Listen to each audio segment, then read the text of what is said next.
Good evening. Today we are gathered to understand the meaning of the 12th stanza of the Raira Stotra. And before we start the meaning of this particular set of verses, I want to make sure we all understand. This was composed by Apannacharya.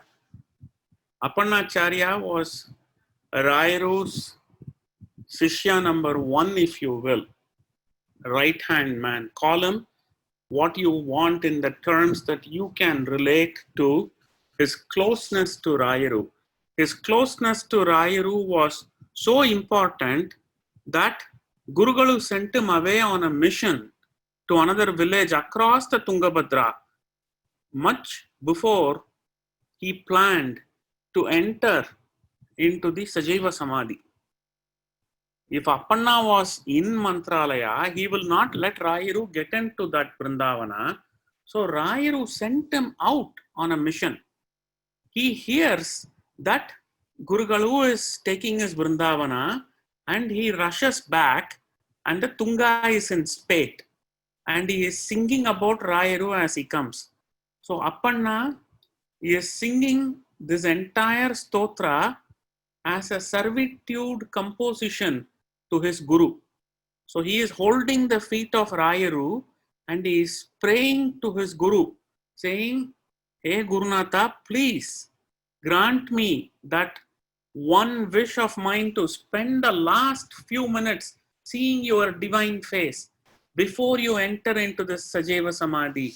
So as he is singing and composing each of these stotra stanzas, there is a lot of meaning that he composed as he sang. And now when we explain the meaning, we can relate it to our own lives. So the 12th stanza goes this way. Prativadi Jayaswanta. It is scrunched into one word. Prativadi Jayaswanta Beda Sinhadaro Guruhu Sarva Vidya Praveen Anyo. That's a separate word. Praveenano Anyo. So the way it comes together as we pronounce it is Sarva Vidya Praveenanyo. No, it's not Praveenanyo. It is Praveenanonyo. Praveenanonyo. Anonyo. Raghavendra Ana Vidyate. So when you now take a step back, the transliteratory English meaning goes this way. There is no Guru like my respected Guru, Sri Raghavendra. He symbolizes defeat over philosophical opponents and instills fear in the hearts of such opponents. There is no other expert in various shastras and arts other than Sri Raghavendra. And of course, there are the Abhimani Devatas like Goddess Saraswati, Goddess Lakshmi, they are all there. But my Guru is somebody who symbolizes all this. Now, if you look at the words on how this meaning comes in, Prativadi. Vadi is somebody who speaks, speaker. Prativadi, somebody who counter speaks. Prativadi, Jaya Swanta. Jaya is victory. Swanta. What does Swanta mean? Swanta means to instill. What does someone instill in the hearts of their opponents? They instill fear. Bheda, fear. Sinha. Sinha is symbol. Simha is lion. Sinha. Sinha. C-I-H-N-A. Sinhadaro. Sinha in Sanskrit is symbol. Daro, Guru who. Daro is somebody who is performing the act. So, my Guru, who by his sheer presence instills fear in the hearts of his opponents. That Guru, think of this. When Rairu is sitting in front of somebody, that person doesn't even have the courage to stand up and counter argue. When you have to counter argue, you need a point. How would you counter argue when your mind is engulfed in fear? Because Rairu is so powerful, he is all knowledgeable. How is he all knowledgeable?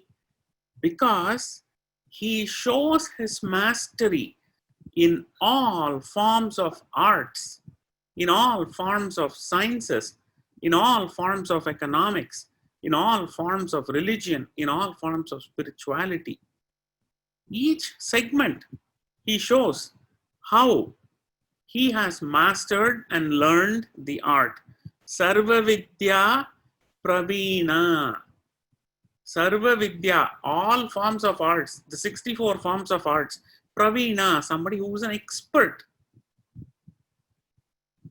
Somebody who knows it so well.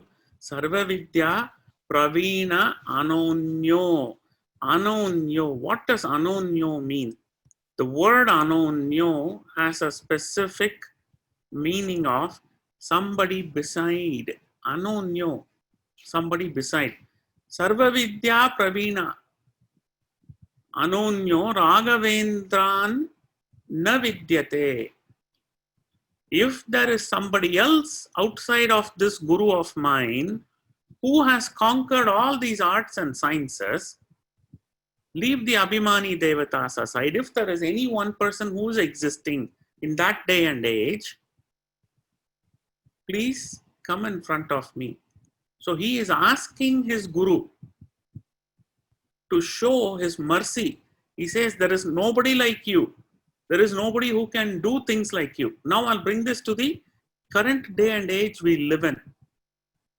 Think of all kinds of politicians, lawyers, speakers, technologists, techno-economists, economists.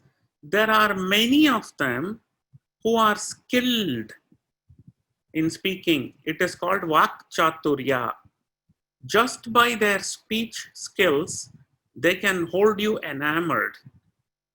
That Vak Chaturya is a blessing of the Guru.